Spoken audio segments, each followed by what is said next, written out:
After these things, and the establishment thereof, Sennacherib king of Assyria came, and entered into Judah, and encamped against the fenced cities, and thought to win them for himself. And when Hezekiah saw that Sennacherib was come, and that he was purposed to fight against Jerusalem, he took counsel with his princes and his mighty men to stop the waters of the fountains which were without the city, and they did help him. So there was gathered much people together, who stopped all the fountains, and the brook that ran through the midst of the land, saying, Why should the kings of Assyria come, and find much water? Also he strengthened himself, and built up all the wall that was broken, and raised it up to the towers, and another wall without, and repaired Millo in the city of David, and made darts and shields in abundance. Darts, or swords, or weapons. And he set captains of war over the people, and gathered them together to him in the street of the gate of the city, and spake comfortably to them, saying, Be strong and courageous, be not afraid nor dismayed for the king of Assyria, nor for all the multitude that is with him, for there be more with us than with him. With him is an arm of flesh, but with us is the Lord our God to help us, and to fight our battles. And the people rested themselves upon the words of Hezekiah king of Judah. After this did Sennacherib king of Assyria send his servants to Jerusalem, but he himself laid siege against Lachish, and all his power with him, unto Hezekiah king of Judah, and unto all Judah that were at Jerusalem, saying, Thus saith Sennacherib king of Assyria, Whereon do ye trust, that ye abide in the siege in Jerusalem? Siege, or stronghold.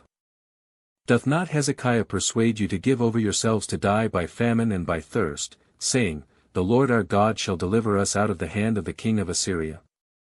Hath not the same Hezekiah taken away his high places and his altars, and commanded Judah and Jerusalem, saying, Ye shall worship before one altar, and burn incense upon it? Know ye not what I and my fathers have done unto all the people of other lands? Were the gods of the nations of those lands any ways able to deliver their lands out of mine hand?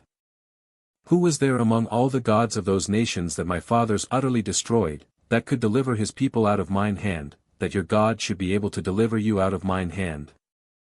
Now therefore let not Hezekiah deceive you, nor persuade you on this manner, neither yet believe him, for no God of any nation or kingdom was able to deliver his people out of mine hand, and out of the hand of my fathers. How much less shall your God deliver you out of mine hand? And his servant spake yet more against the Lord God, and against his servant Hezekiah.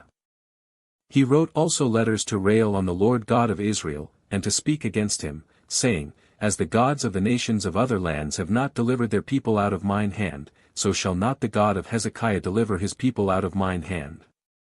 Then they cried with a loud voice in the Jews' speech unto the people of Jerusalem that were on the wall, to affright them, and to trouble them, that they might take the city. And they spake against the God of Jerusalem, as against the gods of the people of the earth, which were the work of the hands of man. And for this cause Hezekiah the king, and the prophet Isaiah the son of Amoz, prayed and cried to heaven. And the Lord sent an angel, which cut off all the mighty men of valor, and the leaders and captains in the camp of the king of Assyria. So he returned with shame of face to his own land. And when he was come into the house of his God, they that came forth of his own bowels slew him there with the sword. Thus the Lord saved Hezekiah and the inhabitants of Jerusalem from the hand of Sennacherib the king of Assyria, and from the hand of all other, and guided them on every side. And many brought gifts unto the Lord to Jerusalem, and presents to Hezekiah king of Judah, so that he was magnified in the sight of all nations from thenceforth.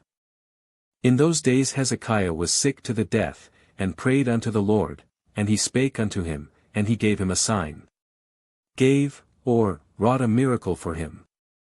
But Hezekiah rendered not again according to the benefit done unto him, for his heart was lifted up, therefore there was wrath upon him, and upon Judah and Jerusalem.